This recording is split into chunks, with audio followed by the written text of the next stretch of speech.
नमस्कार दोस्तों, आप सभी का स्वागत है आज के इस वीडियो में। आज हम बताएंगे कि क्या है धर्म का सत्य, क्या है धर्म का आधार। हिंदू धर्म, वैदिक धर्म, आर्य धर्म, सनातन धर्म, क्या है इन धर्मों में अंतर? क्या ये सब एक ही धर्म है या इनमें कोई अंतर है? आज के इस वीडियो में हम आपको सनातन धर्म की सत्यता का बोध करवाएंगे। चलिए शुरू करते हैं आज का ये वीडियो। और अगर आपने अभी तक हमारे चैनल को सब्सक्राइब नहीं किया है तो चैनल को सब्सक्राइब कीजिए, और आपको वीडियो पसंद आए तो इस वीडियो को लाइक और शेयर जरूर करें और अपने सनातनी भाइयों को भी इसके बारे में बताएं। वेदों में लिखा है ईश्वर अजन्मा है। ईश्वर तो एक ही है, लेकिन उनके रूप अनेक हैं। उस एक को छोड़कर उक्त अनेक के आधार पर नियम, पूजा, तीर्थ आदि कर्मकांड को सनातन धर्म का अंत नहीं माना जा सकता।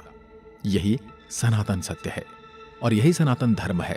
यह एकमात्र ऐसा धर्म है जो आदि अनंत काल से चला आ रहा है और यह हमें परब्रह्म और मोक्ष का मार्ग बताता है। यह हमें किसी चीज का लालच नहीं देता, बल्कि यह हमें उन लालची चीजों से मुक्त होने का मार्ग बताता है। सनातन धर्म के इतिहास को यदि वेदों के अनुसार जाना जाए तो ऋग्वेद में सनातन धर्म की कुछ इस तरह से व्याख्या की गई है।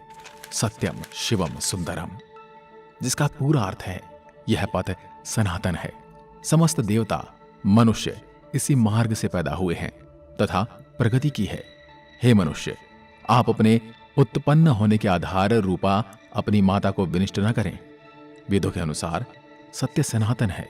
ईश्वर ही सत्य है, आत्मा ही सत्य है, मोक्ष ही सत्य है, और इस सत्य के मार्ग को बताने वाला धर्म ही सनातन धर्म भी सत्य है। सनातन मतलब जो शाश्वत है, सदा के लिए सत्य है। जिन बातों का शाश्वत महत्व है वही सनातन कहा गया है। वह सत्य जो आदिकाल से चला आ रहा है और इसका कभी कोई अंत नहीं है, जिनका न कोई आरंभ है और न अंत है, उस सत्य को ही सनातन सत्य धर्म कहा गया है। सनातन धर्म के मूल तत्व अहिंसा, दया, श्रम, दान, जप, तप, यम, नियम आदि हैं, जिनका शाश्वत महत्व अन्य प्रमुख धर्मों के उदय होने से पूर्व वेदों में इन सिद्धांतों को प्रतिपादित कर दिया गया था। वैदिक या हिंदू धर्म को इसलिए सनातन धर्म कहा जाता है क्योंकि यह एकमात्र धर्म है जो ईश्वर, आत्मा और मोक्ष को तत्व और ध्यान से जानने का मार्ग बताता है। मोक्ष की परिभाषा इसी धर्म की देन है। एक निष्ठता, ध्यान, मौन और तप सहित यम नियम के अभ्यास और जागरण का मोक्ष मार्ग है। अन्य कोई मोक्ष का मार्ग नहीं है। मोक्ष से ही आत्मज्ञान और ईश्वर का ज्ञान होता है। ऋग्वेद के अनुसार यही सनातन धर्म का सत्य है। सनातन धर्म के इतिहास में 108 उपनिषद हैं। इनमें से एक बृहदारण्यक उपनिषद की हम बात करते हैं। इसमें लिखा है अस्तो माह सद्गमय, तमसो माह ज्योतिर्गमय, मृत्योर्मा अमृतम गमय। अर्थात हे ईश्वर, मुझे असत्य से सत्य की ओर ले चलो, अंधकार से प्रकाश की ओर ले चलो, मृत्यु से अमृत की ओर ले चलो। जो लोग उस परम तत्व पर ब्रह्म परमेश्वर को नहीं मानते हैं वे असत्य में गिरते हैं। असत्य से मृत्युकाल अनंत अंधकार में पड़ते हैं। उनके जीवन की गाथा भ्रम और भटकाव की ही गाथा सिद्ध होती है। वो कभी अमृत को प्राप्त नहीं करते हैं। मृत्यु आए इससे पहले ही सनातन धर्म के मार्ग पर आ जाने में ही भलाई है, अन्यथा अनंत योनियों में भटकने के बाद प्रलय काल के अंधकार में पड़े रहना पड़ता है। ऐसा हमारे बृहदारण्यक के उपनिषद में लिखा है। इन्हें 108 उपनिषदों में से एक उपनिषद है और जिसे ईश उपनिषद के नाम से भी जाना जाता है।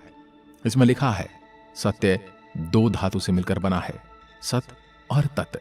सत का अर्थ है यह और तत् का अर्थ है वह, दोनों ही सत्य हैं। अहम ब्रह्मास्मि तत् वामसी, मतलब मैं ही ब्रह्म हूं और तुम ही ब्रह्म हो। ये संपूर्ण जगत ब्रह्ममय है। ब्रह्म पूर्ण है, यह जगत भी पूर्ण है। पूर्ण जगत की उत्पत्ति पूर्ण ब्रह्म से हुई है। पूर्ण ब्रह्म से पूर्ण जगत की उत्पत्ति होने पर ही ब्रह्म और पूर्णता में न्यूनता नहीं आई, वह शेष रूप में भी पूर्ण ही रहता है। और यही सनातन धर्म सत्य है, जो सत्य सदा सर्वदा निर्लिप्त, निरंजन, निर्विकार और सदैव स्वरूप में स्थित रहता है उसे सनातन शाश्वत सत्य कहते हैं। वेदों का ब्रह्म और गीता का स्थित प्रज्ञ ही शाश्वत सत्य है।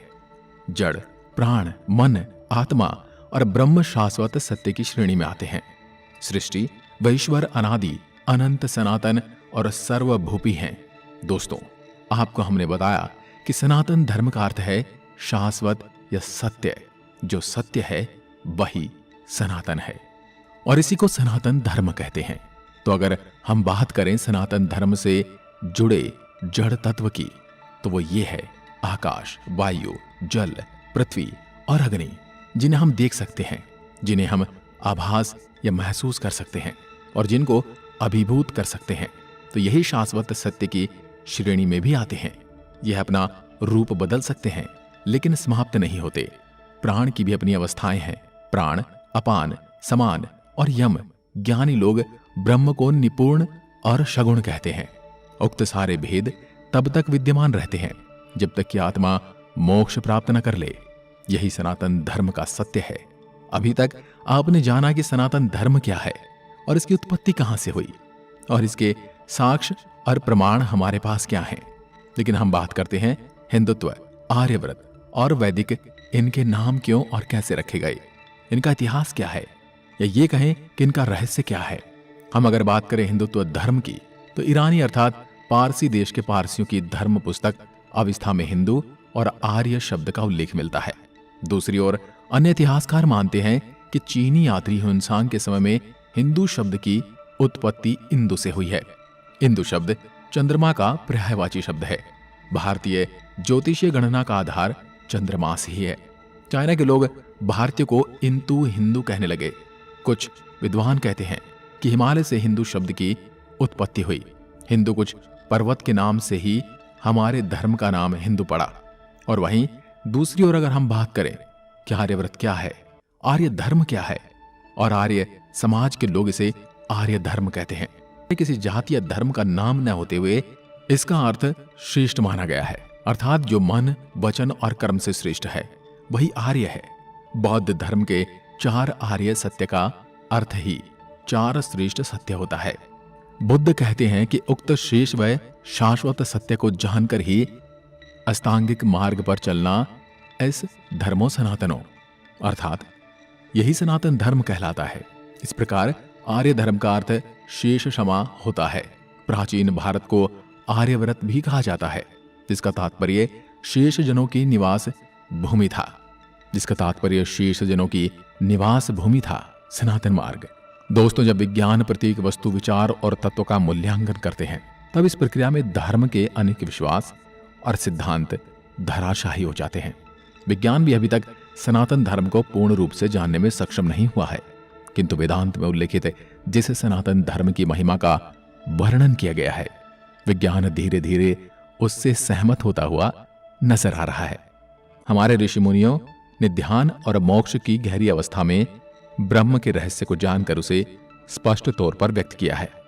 वेदों में सर्वप्रथम ब्रह्म और ब्राह्मण के रहस्य से पर्दा हटाकर मोक्ष की धारणा को प्रतिपादित कर उसके महत्व को समझाया गया था। मोक्ष के बिना आत्मा की कोई गति नहीं है, इसलिए ऋषियों ने मोक्ष के मार्ग को ही सनातन मार्ग माना है। किंतु मोक्ष का मार्ग है क्या? धर्म, अर्थ, काम और मोक्ष में मोक्ष जीवन का अंतिम लक्ष्य है।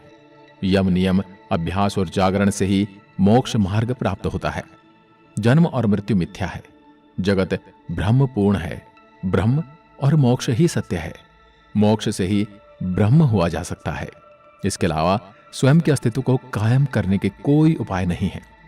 ब्रह्म के प्रति समर्पित रहने वाले ब्राह्मण और ब्रह्म को जानने वाले ही ब्रह्म ऋषि और ब्रह्म को जानकर ब्रह्ममय हो जाने वाला ही ब्रह्मलीन कहलाता है।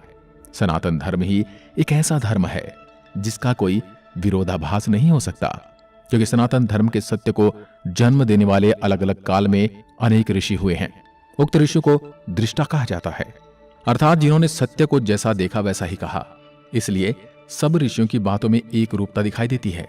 जो उक्त ऋषियों की बातों को समझ नहीं पाते हैं वे उसे भेदभाव करते हैं।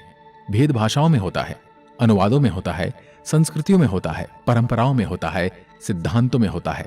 लेकिन सत्य में कभी भेदभाव नहीं होता। इसलिए सनातन धर्म एकमात्र ऐसा धर्म है जिसका कोई विरोधाभास नहीं है। सनातन ही सत्य है और सत्य ही सनातन है। दोस्तों, आज के वीडियो में बस इतना ही। अगर वीडियो आपको ज्ञानवर्धक लगा हो तो कमेंट में लिखकर जरूर बताएं, और ऐसी वीडियो अगर आप देखना चाहते हैं तो चैनल को सब्सक्राइब करें और कमेंट में लिखकर बताएं, ताकि हम ऐसी ही ज्ञानवर्धक वीडियो आपके लिए लाते रहें। जय हिंद, जय भारत, जय सनातन।